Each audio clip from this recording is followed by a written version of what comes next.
दोस्तों, मैं सबसे पहले नमन करना चाहता हूं कांग्रेस पार्टी के कद्दावर नेता अनुग्रह बाबू को। मैं नमन करना चाहता हूं औरंगाबाद की इस पावन भूमि को।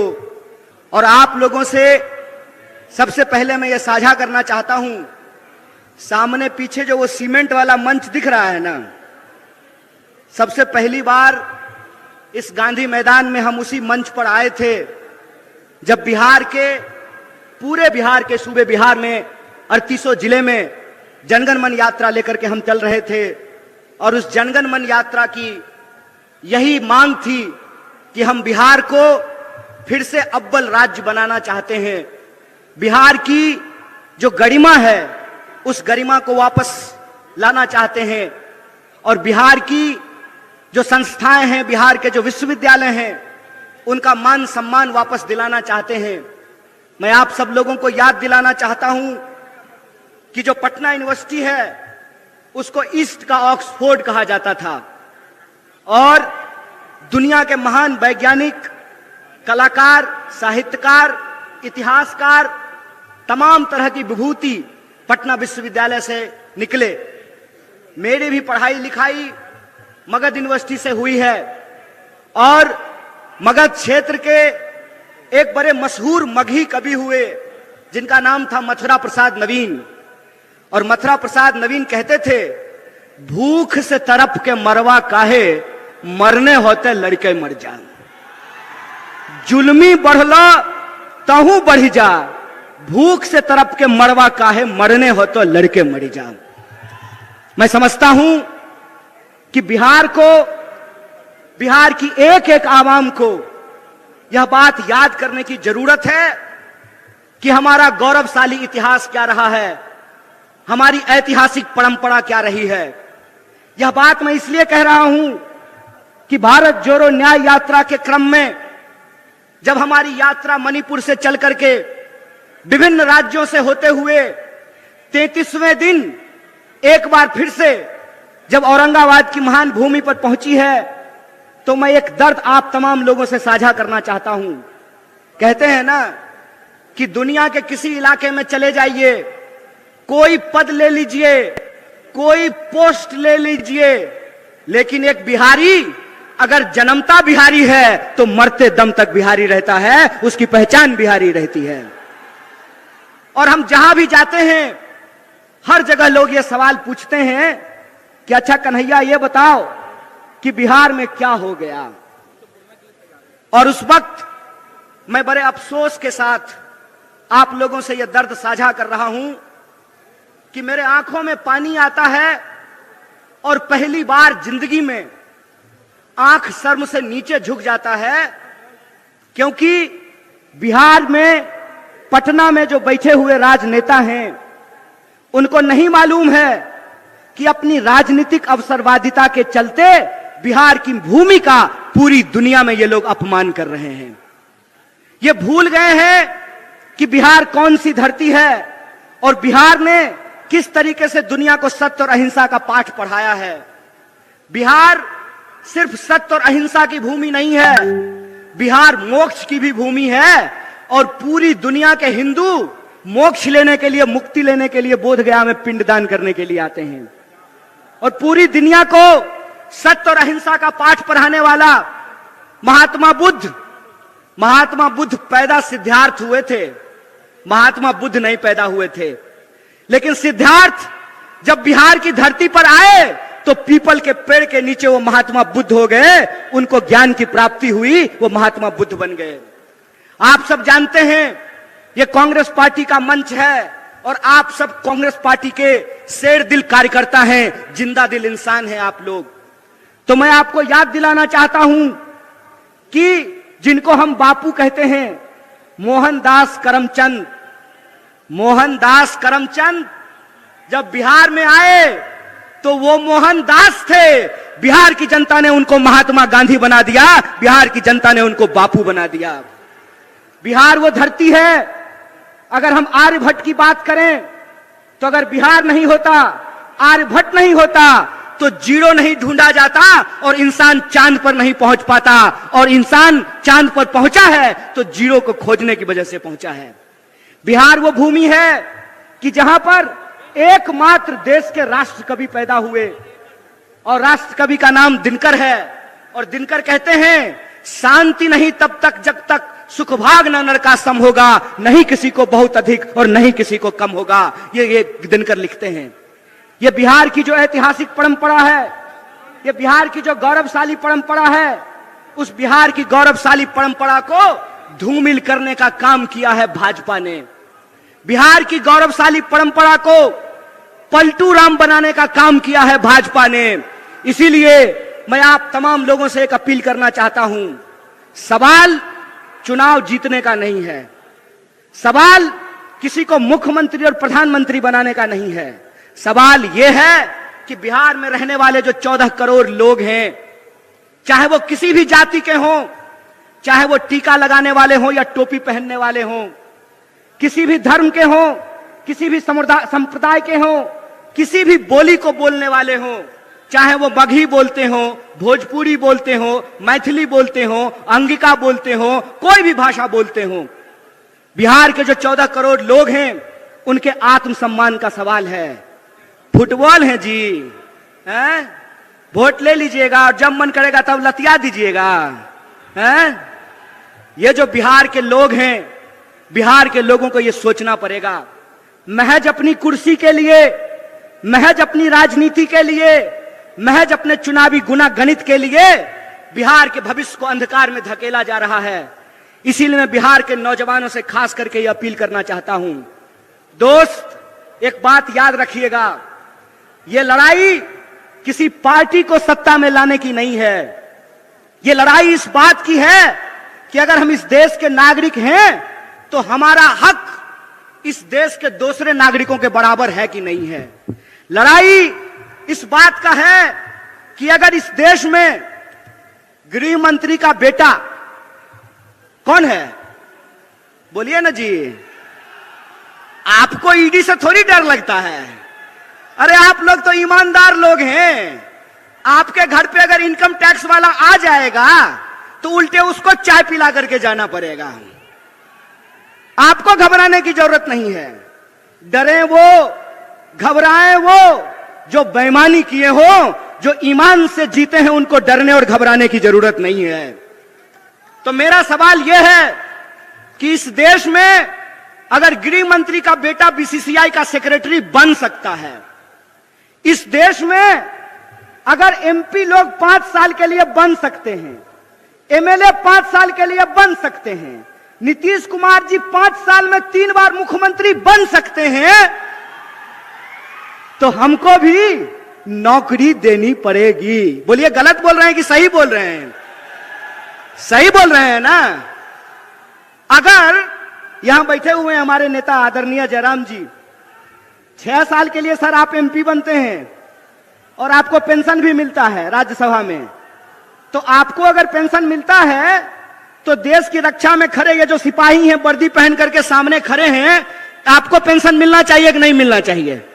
बोलिए, मत डरिए गृह मंत्री से, डरने की जरूरत नहीं है। इसीलिए मैं कहता हूं ये न्याय की बात है। न्याय की बात यह है कि अगर इस देश में प्रधानमंत्री के चंदादाताओं का 14.5 लाख करोड़, कितना? 14.5 लाख, बाबू रे सुन्ना बिठा के देख लेना कि क्या को सुन्ना बिठाना पड़ेगा 14.5 लाख में।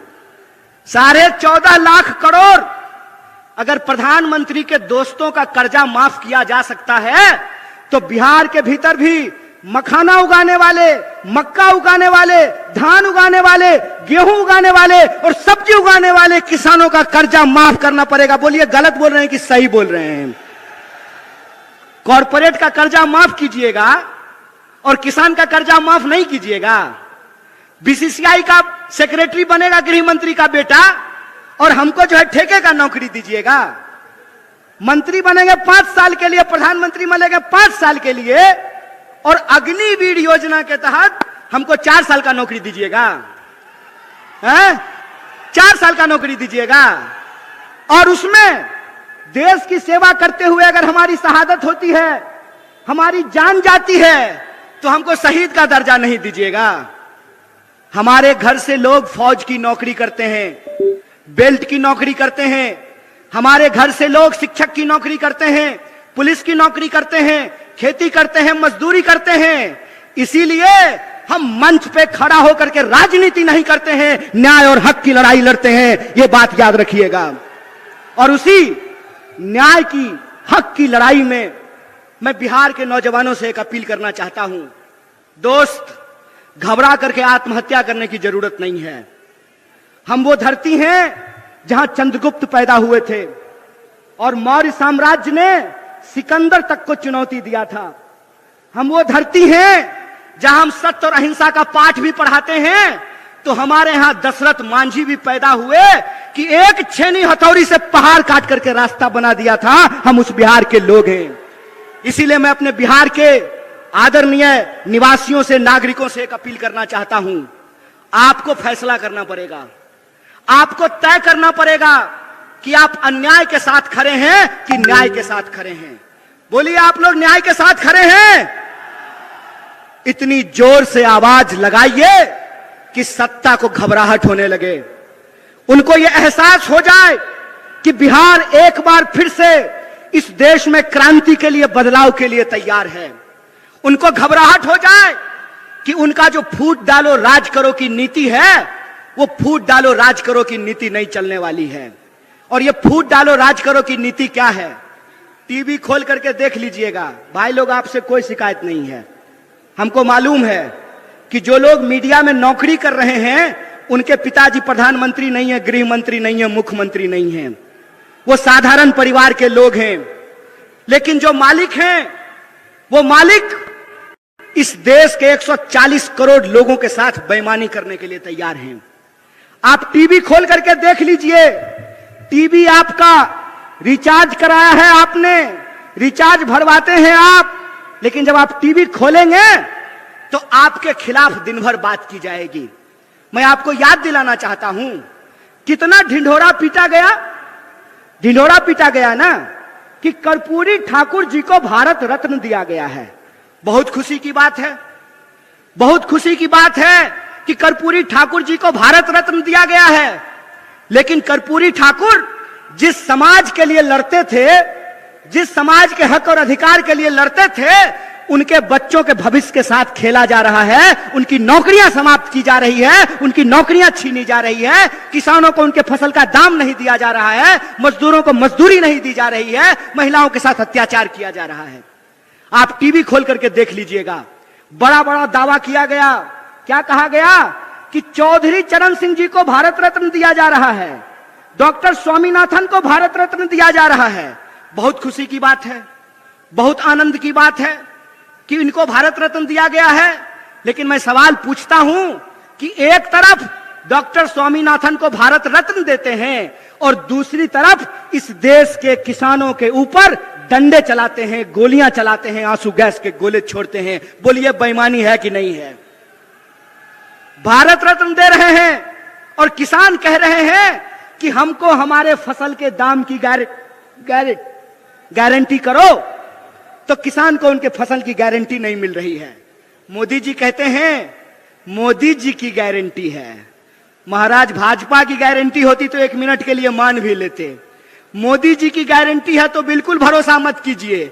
अगर विश्वास नहीं होता है तो यशोदा जी से जाकर के पूछ लीजिए। गारंटी लिए थे ना जी। अच्छा, यहां पे भी बहुत सारे लोग बैठे हुए हैं। ब्याह शादी हुआ होगा, हमारा तो नहीं हुआ है। तो हिंदू रीति रिवाज से अग्नि को साक्षी मान करके 7 फेरा ले करके, हिंदू रीति रिवाज से अग्नि को साक्षी मान करके 7 फेरा ले करके 7 जन्म का वादा निभाने का गारंटी लिए थे ना मोदी जी। किए पूरा? किए पूरा? भाग गए ना छोड़ के? कोई गारंटी नहीं है इस आदमी का। इस आदमी का एक ही गारंटी है कि इस देश की धन संपदा को लूट करके अपने दोस्त के खजाने में पहुंचा देंगे। एक ही गारंटी है कि रेलवे बेच देंगे, एयरपोर्ट बेच देंगे, पोर्ट बेच देंगे, सड़क बेच देंगे, नदी बेच देंगे, खदान बेच देंगे, और इस देश के जो आम लोग हैं वो नौकरियों के लिए दर दर तड़पेंगे, दर दर भटकेंगे। और जो भी गारंटी इन्होंने कहा था, मैं आपसे पूछता हूं कि कौन सी गारंटी पूरी हुई है? बोलिए। 15 लाख आपके खाते में आया? 15 लाख खाते में आया? 2 करोड़ नौकरी मिली? महंगाई कम हुआ? काला धन आया? तो कौन सा गारंटी पूरा हुआ है जी? कौन सा गारंटी पूरा हुआ है? मंदिर बनाने का? एक बात बताइए, मंदिर की बात चली है तो मैं भी एक बात कहना चाहता हूं। मेरा जन्म मिथिला की पावन भूमि पर हुआ है और मिथिला के लोग यह बात जानते हैं कि मिथिला की धरती माता जानकी की धरती है। माता जानकी जिनके बारे में हम लोग कभी भी भगवान प्रभु श्री राम का नाम अकेले नहीं लेते हैं। जब भी बोलते हैं तो क्या बोलते हैं? बोलते हैं सियापति रामचंद्र की जय। बोलिए, बोलते हैं कि नहीं बोलते हैं? देखे हैं राम जी के साथ फोटो सीता जी का? एक फोटो बता दीजिए, एक भी फोटो देखे हैं सीता जी का राम जी के साथ? पहले हमारे घर में दादी जब कैलेंडर लगाती थी तो उसमें फोटो होता था भगवान प्रभु श्री राम का, सीता जी का, लक्ष्मण जी का और हनुमान जी का। होता था कि नहीं होता था? हनुमान जी, सीता जी, लक्ष्मण जी कोई फोटो में नहीं दिख रहे हैं। मतलब यही होता है कि जिनको धर्म का मतलब नहीं मालूम होता है ना, तो जब वो धर्म का पाखंड करते हैं तो उनसे गलती हो ही जाती है। क्योंकि धर्म का मतलब होता है धारण करना। धर्म बना है संस्कृत के धृत धातु से, जिसका अर्थ होता है धारण करना। अगर आप धार्मिक हैं तो आपके अंग अंग से धर्म फूटता है। और मैं रामचरितमानस को कोट करना चाहता हूं। रामचरितमानस में तुलसीदास जी ने क्या लिखा है? गोस्वामी तुलसीदास ने लिखा है, रावण रथी विरथी रघुवीरा। मतलब रावण रथ पर सवार है और भगवान प्रभु श्री राम पैदल चल करके आ रहे हैं। बताइए आज की तारीख में रथ पर कौन सवार था? कौन सवार था रथ पर? रथ पर सवार थे अधर्मी लोग, रथ पे सवार थे अन्यायी लोग, रथ पे सवार थे इस समाज को बांटने वाले लोग, रथ पर सवार थे इस समाज में नफरत फैलाने वाले लोग। इसीलिए बिहार के वासियों से कहना चाहता हूं, ए मेरे दोस्त, बिहार का धर्म है, बिहारी होने का धर्म है अपने हक और अधिकार के लिए संघर्ष करना। बिहारी होने का धर्म है कि 1942 में जब भारत छोड़ो आंदोलन हो रहा था तो बिहार का चप्पा चप्पा ब्रिटिश साम्राज्य के खिलाफ लड़ रहा था। इसीलिए मैं बिहार के आम आवाम से अपील करना चाहता हूं कि अगर इस देश में आप बदलाव चाहते हैं कि नहीं चाहते हैं? आप चाहते हैं कि महंगाई कम हो? आप चाहते हैं कि बेकारी कम हो? आप चाहते हैं कि किसानों को न्याय मिले? आप चाहते हैं कि मजदूरों को न्याय मिले? आप चाहते हैं कि नौजवानों को न्याय मिले? अगर चाहते हैं तो मैं आपको याद दिलाना चाहता हूं कि जब जब बदलाव देश में हुआ है उसकी पहल बिहार से हुई है। इस बात को याद रखिएगा। बिहार अगर करवट लेता है तो इस देश में परिवर्तन होता है। इस बात को याद रखिएगा। इसीलिए मैं आप तमाम बिहार वासियों से अपील करना चाहता हूं कि यह जो भारत जोड़ो न्याय यात्रा है, ये हमारे और आपके न्याय की बात है। यह जो भारत जोड़ो न्याय यात्रा है, उस न्याय यात्रा में हम 5 तरह का न्याय चाहते हैं। कितने तरह का? हाथ उठा करके बताइए। हम 5 तरह का न्याय चाहते हैं। हम चाहते हैं कि इस देश में युवाओं को न्याय मिले, इसीलिए हमारा पहला न्याय है युवा न्याय। हम चाहते हैं कि इस देश में सभी समुदाय के लोगों को, सभी जाति के लोगों को, चाहे वो गरीब जनरल हो, चाहे वो पिछड़ा हो, अति पिछड़ा हो, दलित हो, महादलित हो, अल्पसंख्यक हो, अकलियत समाज के हो, महिला हो, पुरुष हो, हम सबकी भागीदारी सुनिश्चित करना चाहते हैं। तो दूसरा न्याय है हमारा भागीदारी का न्याय, हिस्सेदारी का न्याय। और तीसरा न्याय है हमारा, तीसरा न्याय है मजदूरों को न्याय। चौथा न्याय है हमारा नारी को न्याय। और 5वां न्याय है हमारा किसानों को न्याय। उन किसानों को न्याय दिलाना जो एमएसपी का हक मांग रहे हैं। और मैं आपको याद दिला दूं, भारतीय राष्ट्रीय कांग्रेस के माननीय अध्यक्ष श्री मल्लिकार्जुन खड़गे जी और हमारे नेता राहुल गांधी जी ने कहा है कि अगर इंडिया गठबंधन की सरकार बनेगी तो हम सबसे पहला काम यह करेंगे कि किसानों को एमएसपी की गारंटी देंगे, एमएसपी को कानूनी दर्जा दिया जाएगा। इसकी घोषणा कांग्रेस पार्टी ने की है। तो 5 तरह के न्याय देने से इस देश को शक्ति मिलेगी। तो आप बताइए, आप देश को शक्तिशाली बनाना चाहते हैं कि नहीं बनाना चाहते हैं? बिहार को शक्तिशाली बनाना चाहते हैं कि नहीं बनाना चाहते हैं? इसीलिए हम आपसे अपील करना चाहते हैं। इसी अपील के साथ मैं अपनी बात को खत्म करूंगा कि आने वाले दिनों में जो अन्याय कर रहे हैं उनको अन्याय करने दीजिए, लेकिन आप अगर न्याय चाहते हैं, अपना न्याय चाहते हैं, आने वाली पीढ़ी का न्याय चाहते हैं, तो आपको न्याय योद्धा बनना पड़ेगा। बोलिए, न्याय योद्धा बनेंगे? बिहार के एक एक लोग न्याय योद्धा बनने को तैयार हैं।